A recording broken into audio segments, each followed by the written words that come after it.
Because while France is scrambling to reassert itself in West Africa through military force, France is also losing in the Indian Ocean, and they are losing badly. Because this week, the president of Madagascar, Colonel Michael Randrianirina, visited Moscow, and he sat down with Russian President Vladimir Putin.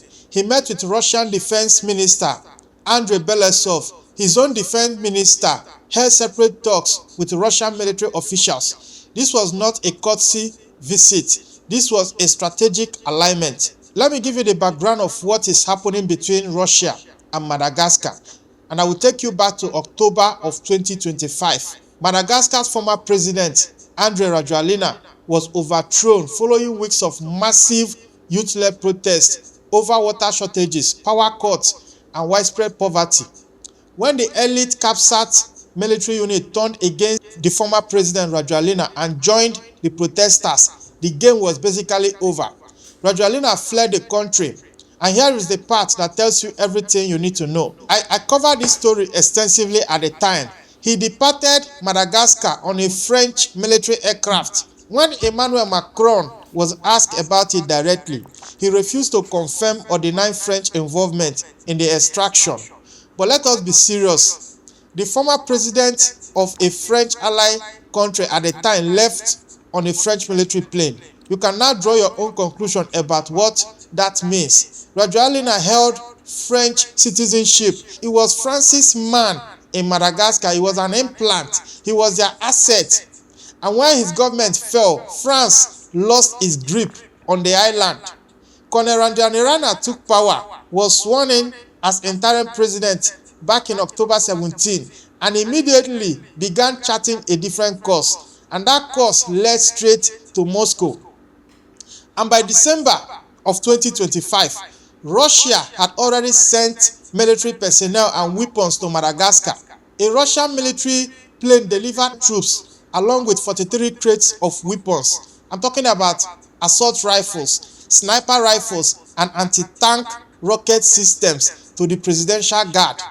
The delegation that accompanied this delivery was reportedly led by a GRU general linked to Russia's Africa Corps. This was not a token gesture. This was Russia moving in to fill the vacuum that France was basically kicked out from. And it has continued.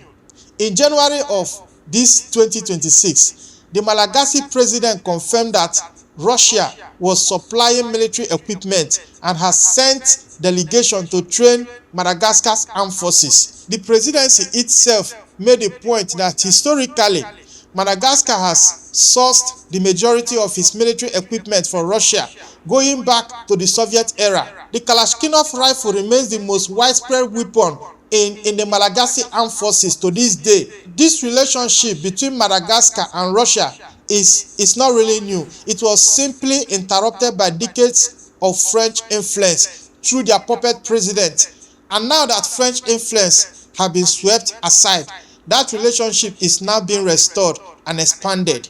And this week's visit to Russia takes it to another level entirely. Madagascar's potential alignment with BRICS was reportedly part of the discussions that took place in this visit. Madagascar moving into BRICS orbit. Think about what that means. A country in the Western Indian Ocean, strategically positioned along major maritime trading routes that connect Asia, Africa, and Europe, potentially joining the bloc that includes Russia, China, India, Brazil, and South Africa. This is a geopolitical earthquake, ladies and gentlemen. And there is more. There are reports, and I want to be very careful with this because Russia's own foreign ministry has pushed back on some of these claims. But there are reports suggesting that Russia plans to establish a future military base in Madagascar, a Russian naval presence in the Indian Ocean. Now, Russia's deputy foreign minister Sergei Vershinin said publicly that Moscow is not currently considering a military base in Madagascar. But let me tell you something. What a government says publicly and what it plans strategically are two different things. Nobody announces a military base before the ground is prepared. You build the relationship first. You send the weapons. You send the trainers. you build the trust, and then when the time is right, the military-based conversation happens behind closed doors. Whether that military base materializes tomorrow or 5 years from now, the trajectory is clear. Yes, everyone can see it, and the strategic implications when that happens, they will be very, very enormous. Madagascar sits in the Western Indian Ocean along some of the most critical maritime trade lanes in the world. Ships heading around the southern tip of Africa past the Cape of Good Hope, they pass through these waters. I'm talking about oil tankers, cargo ships, supply chains linking Africa, Asia, and Europe. A Russian military presence in Madagascar, it will give Russia the ability to project naval power across the Indian Ocean and monitor traffic moving through these vital sea lanes. For centuries, that kind of maritime leverage has always belonged to the West. The British had it. The Americans inherited it. Western naval dominance in the Indian Ocean has been unchallenged for generations. And now, Russia is positioning itself through Madagascar to change that equation. That is why the West is in a panic mode. That is why France is losing sleep over Madagascar. Now, let me... Shalom. First and foremost, giving our praises, honor, glory, and worship unto Yahweh, Bahasham, Yahushai, Bahasham, Ruach Kodash. Double honors unto the elders and the apostles of Great Millstone. And greetings and salutations unto Achim, upholding the testimony of our Lord and Savior, Yahushai, in truth and in sincerity.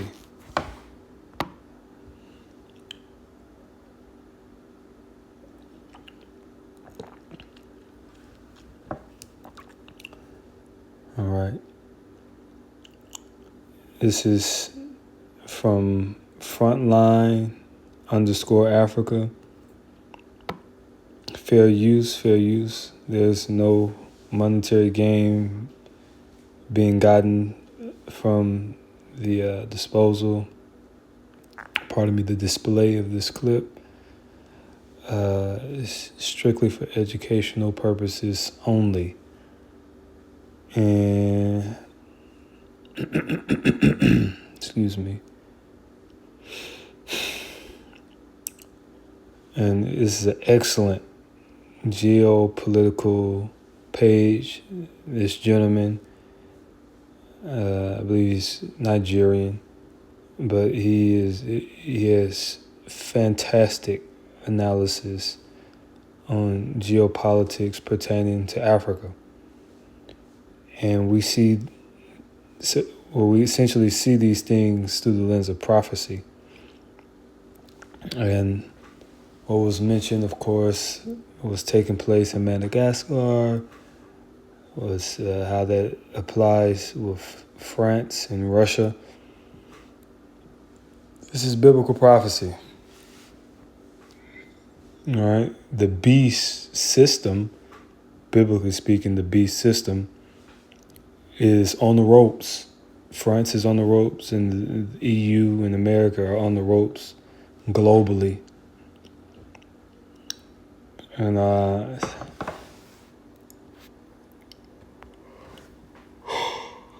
excuse me, pardon me. I could get this. We'll start off with Ezekiel. Okay. We'll start off with the book of Ezekiel, the 38th chapter, because this applies to the prophecy of Russia being a guard unto the nations.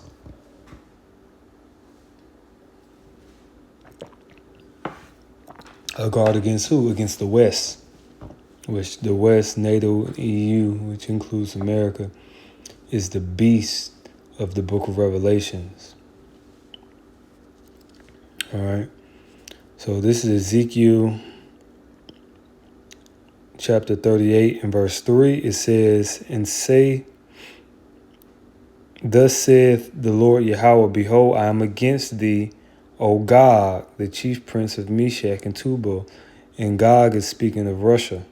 So the Lord is using Russia to be a guard unto the nations. He's using them for a purpose.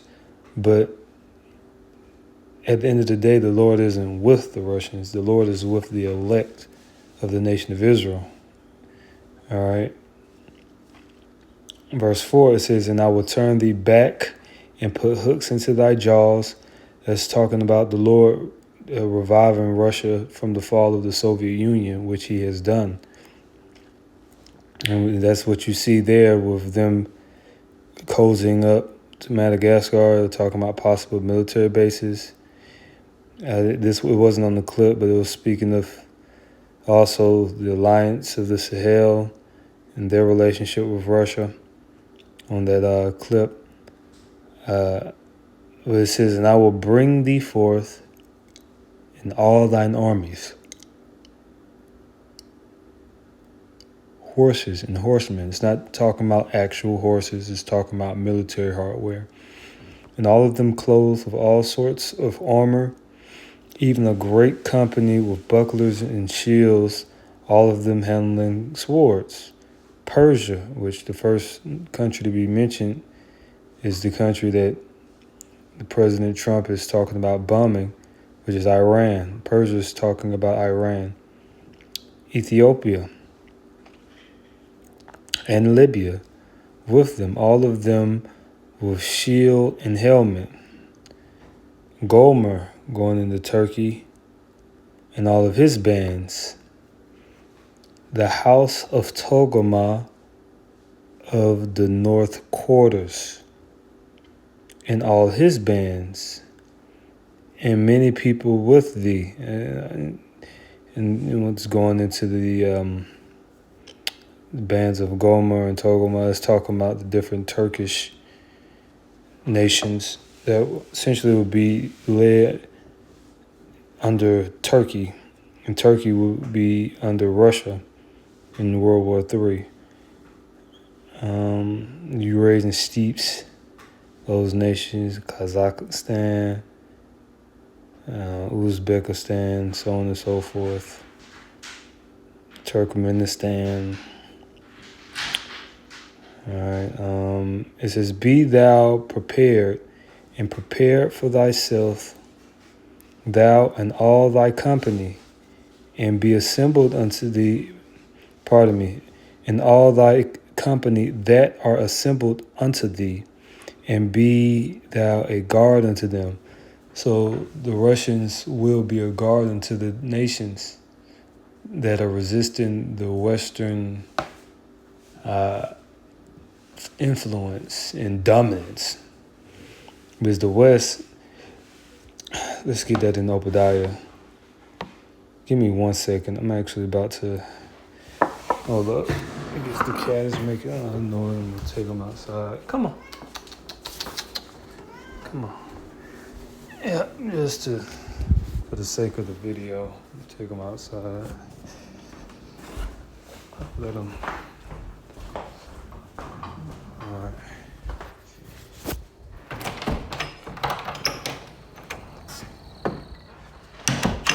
All right. So let's go to the book Obadiah. All right.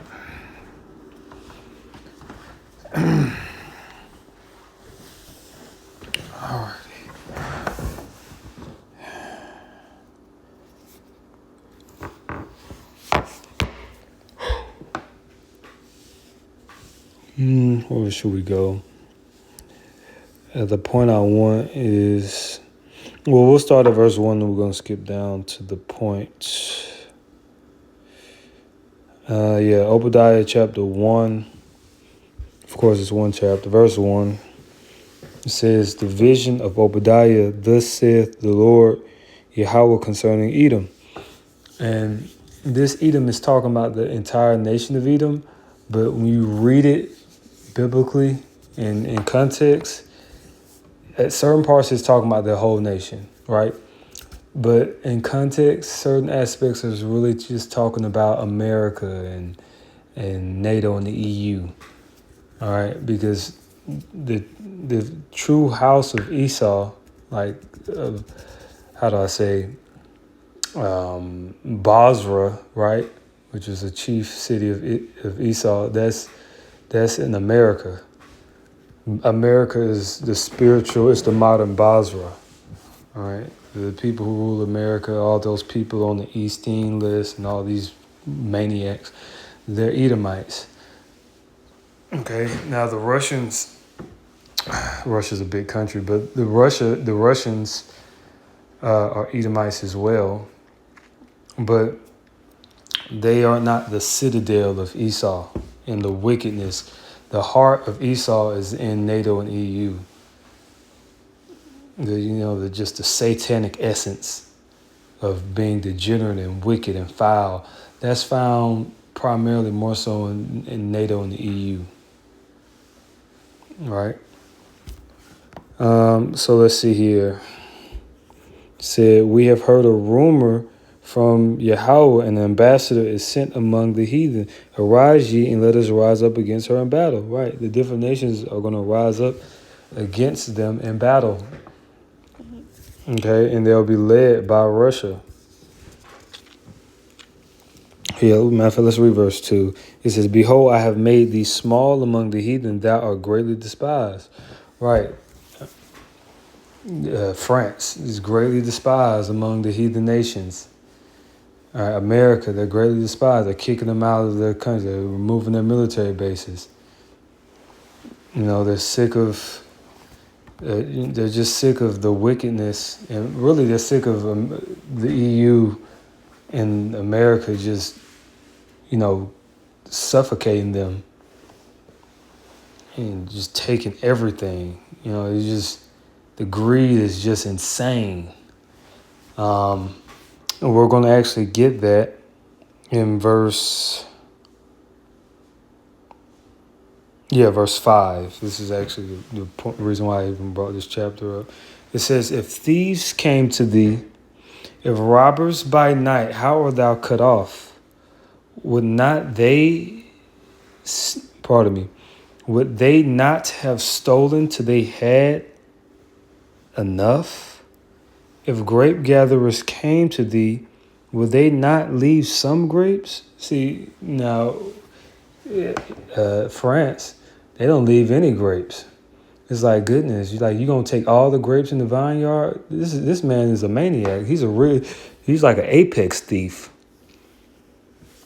All the uranium in Niger. These people, don't have electricity. They're poor and destitute, and they just steal all their uranium and use it to power up France, their nuclear technology, and power up Europe. It's like, damn, they can't you can't help them out just a little bit? They can't have something? France says, nah, they can't have shit. Why does the France say that? Because they're wicked Edomites. You look at what America does, what Britain does. You look at Burkina Faso. You look at Mali. Right? You look at Nigeria. You look at these different countries. You look at Madagascar. These people have natural resources. They have. It's possible for them to, live have a decent standard of living. But, NATO and the EU, they just saying, you know what, fuck you, we'll take everything. It's like, God damn. They're like, yeah, we the real pieces of shit. You are the real pieces of shit. You're right about that. And their greed and their pride is just, now you fulfill the Obadiah, the first chapter, all because of your greed and your pride. Now you're famous. Verse 6, it says, how are the things of Esau searched out? Right, these things have been searched out. We got, these people are doing podcasts, they're doing, news analysis, geopolitical analysis, exposing them. You know, like, look, everybody said, well, you know what? America's funding the terrorists. France, they're funding Boko Haram. They're funding ISIS. They're the reason why there's instability in these countries. You have these people that know this. They see it.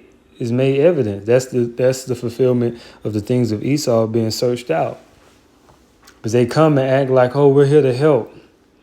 But you're funding, was order out of chaos, right?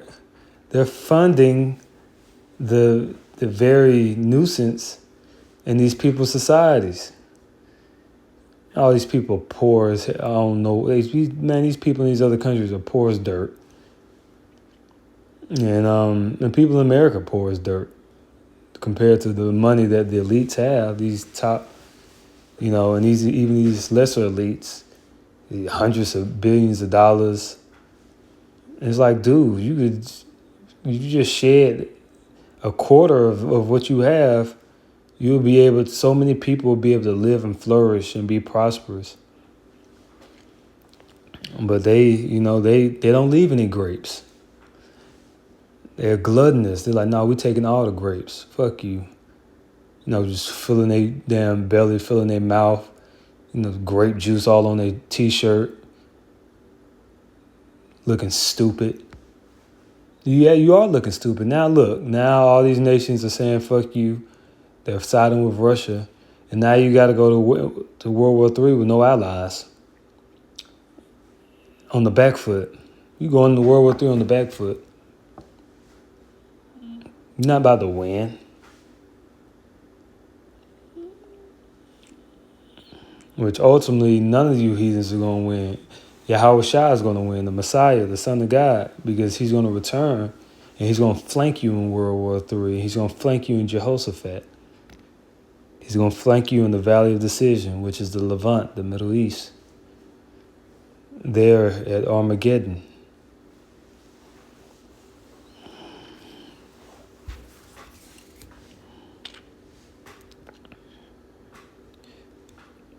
Let's just keep reading Obadiah. Verse 7, it says, all the men of thy confederacy have brought thee even to the border. Right. You got these different nations that were in confederacy, which that term confederacy. Cum, like from the Latin cum, meaning with. Federacy, or would you get the term federal, federation, which I believe is federe. I can't remember. Anyway, it means union. So with union. So those who are with union with you have brought thee to the border. It says, the men that were at peace with thee have deceived thee and prevailed against thee. They that eat thy bread, which is the military aid, the different types of financial aid that Esau really uses as a snare. But it says, they that eat thy bread, let me just keep reading. It says, they that eat thy bread have laid a wound under thee. Yeah, you touch that soft underbelly. It says, there is none understanding in them. And did not, well, it was just some Edomite summit they had.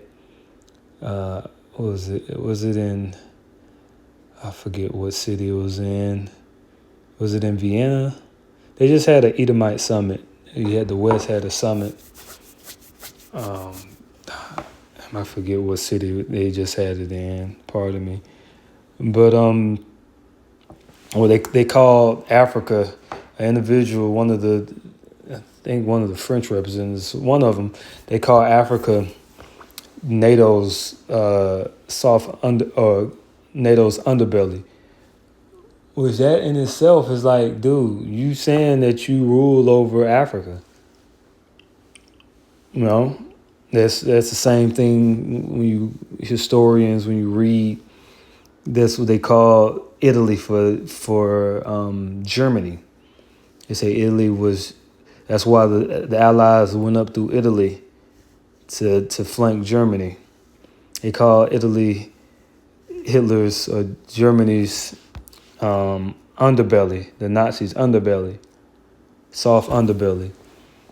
meaning it's a place, it's a position of fragility. It's a flank. And it is. To be honest, they're right. It is, because the infrastructure that the NATO and EU nations have is backed by the precious metals and the natural resources that is supplied via largely Africa. France runs out of uranium reserves. France is going to be a third world country. They run out of the copper, the silver, the gold. All the gold they have, they get from Mali and Burkina Faso. That's where the French, their gold reserves, all that comes from Mali and Burkina Faso. Right? And so that's an underbelly for those Edomites. They need them. They look down on the people, but you need them and their resources.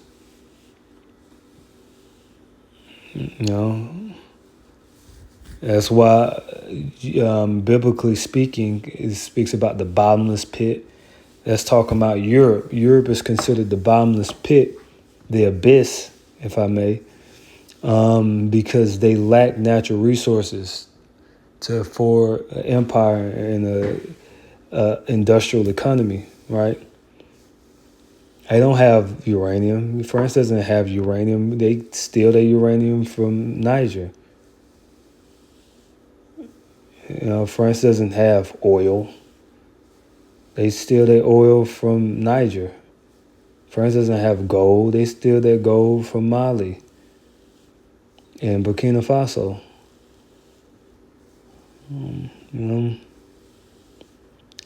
So it's an underbelly for them.